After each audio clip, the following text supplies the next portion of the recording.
Commentaire de saint Thomas d'Aquin sur l'évangile de Jean, chapitre 12, suite. Et moi, quand j'aurai été élevé de terre, j'attirerai tout à moi, suite. Or, il faut savoir que la cause pour laquelle le Seigneur a voulu mourir de la mort de la croix est double.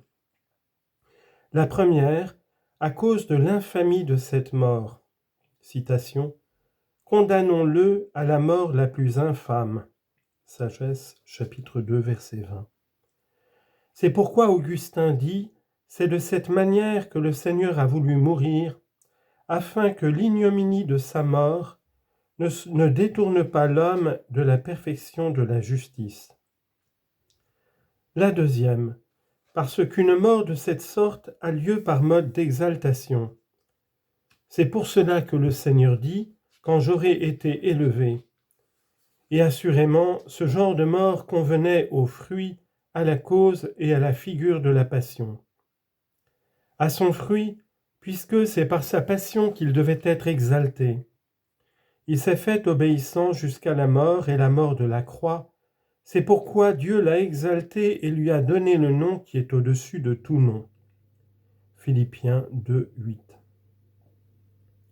Et pour cette raison, le psaume disait « Lève-toi, Seigneur, dans ta force ». Psaume 20, verset 14. À cause de la passion, cela convenait doublement, à la fois du côté du démon et du côté des hommes. Du côté des hommes, parce qu'ils mouraient pour leur salut. En effet, eux-mêmes avaient péri, puisqu'ils avaient été abaissés et plongés vers les choses terrestres. Citation. Ils ont résolu d'abaisser leurs yeux vers la terre. Psaume 16, verset 11.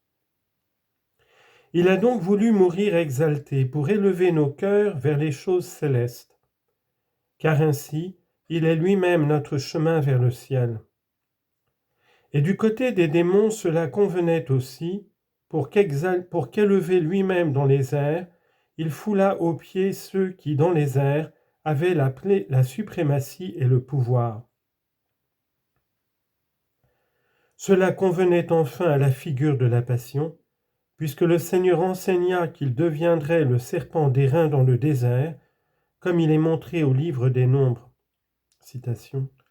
Et comme Moïse éleva le serpent dans le désert, ainsi faut-il que soit élevé le Fils de l'homme. Jean chapitre 3, verset 14. Ayant donc été ainsi exalté, j'attirerai tout par la charité à moi. Citation. D'un amour éternel je t'ai aimé, et c'est pourquoi je t'ai attiré, ayant pitié de toi. Jérémie chapitre 31, verset 3. En cela apparaît aussi au plus haut point la charité de Dieu pour les hommes, dans la mesure où il a daigné mourir pour eux. Citation. Dieu prouve ainsi son amour envers nous, puisque, au temps où nous étions encore pécheurs, le Christ est mort pour nous. Romains 5, 8. En cela, il a accompli ce que l'épouse demande dans le Cantique des Cantiques. Entraîne-moi à ta suite, nous courrons à l'odeur de tes parfums. Chapitre 1, verset 3 dans la Vulgate. Or, il faut remarquer que le Père attire et que le Fils aussi attire. Citation. Nul ne peut venir à moi si le Père qui m'a envoyé ne l'attire. Jean 6, 44. C'est pourquoi il dit ici « j'attirerai tout » pour montrer que l'opération de l'un et de l'autre est la même. Il dit « tout », non pas « tous », parce que tous ne sont pas attirés vers le Fils. « J'attirerai tout », dit-il, c'est-à-dire l'âme et le corps, ou bien tous les genres d'hommes, à savoir les gentils et les juifs, les esclaves et les hommes libres, les hommes et les femmes. Ou encore, tout ce qui a été prédestiné en vue du salut. Et remarquons que le fait même de dire qu'il attire tout à lui, c'est jeter dehors le prince de ce monde, car il n'y a pas d'alliance entre le Christ et Bélial, ni entre la lumière et les ténèbres. 2 Corinthiens 6, 15. Verset 34. La foule lui répondit, « Nous avons appris de la loi, nous, que le Christ demeure à jamais. Et comment dis-tu, toi, il faut que le Fils de l'homme soit élevé?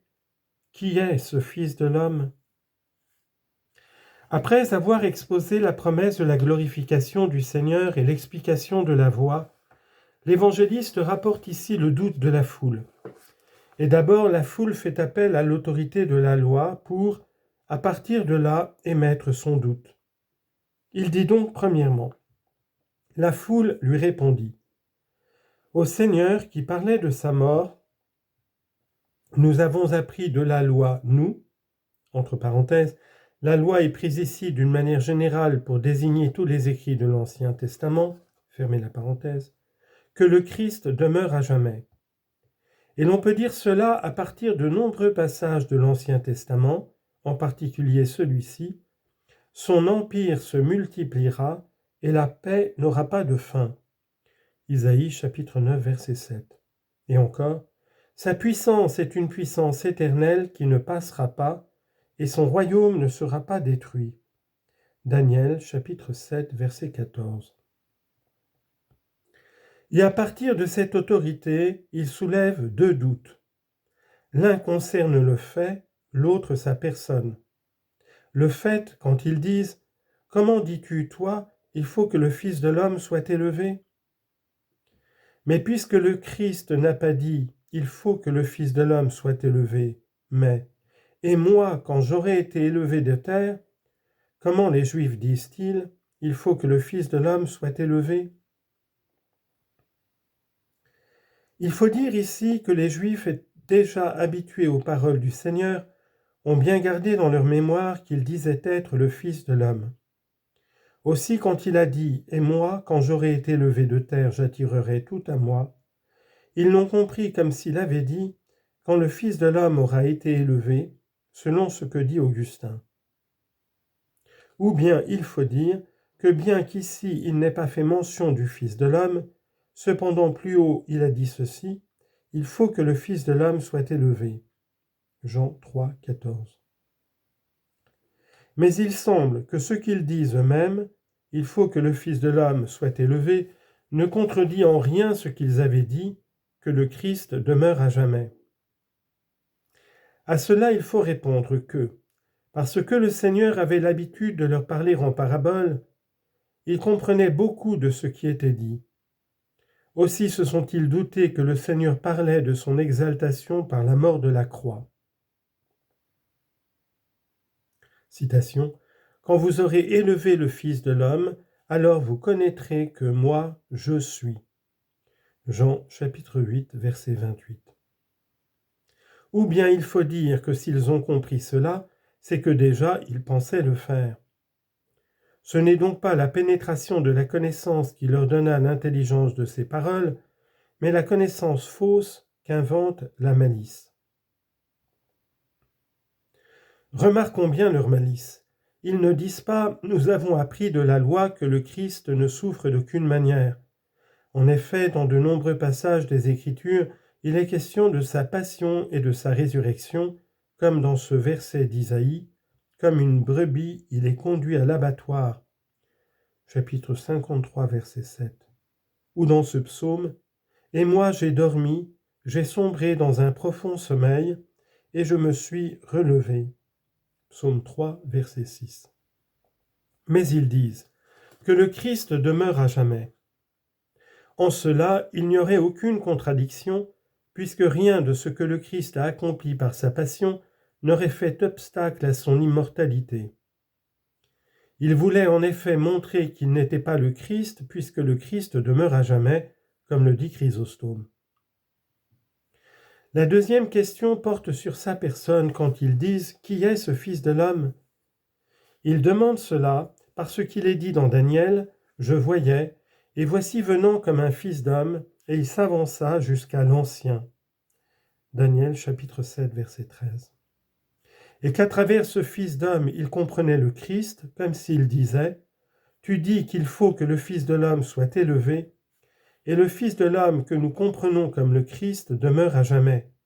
Qui est donc ce Fils de l'homme » S'il ne demeure pas à jamais, ce n'est pas le Christ.